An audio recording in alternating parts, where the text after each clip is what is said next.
na-disqualified na umano si Remulla dahil sa umunay pagkakasangkot nito sa isang kaso na may kinalaman sa pagdadala kay dating Pangulong Duterte sa The Hague, Netherlands. Disqualified na umano si Remulla dahil sa umunay pagkakasangkot nito sa isang kaso na may kinalaman sa pagdadala kay dating Pangulong Duterte sa The Hague, Netherlands.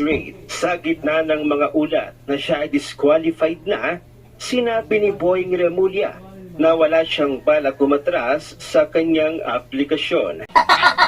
Talagang may pangarap ang mama, ano? Talagang sobrang pangarap ng mama.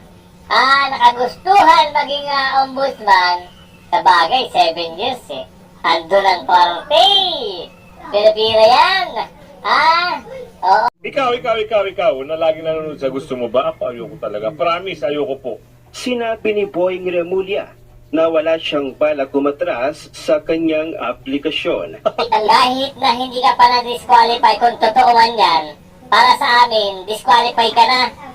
Oo, ayaw ka namin maging ombudsman. Please lang.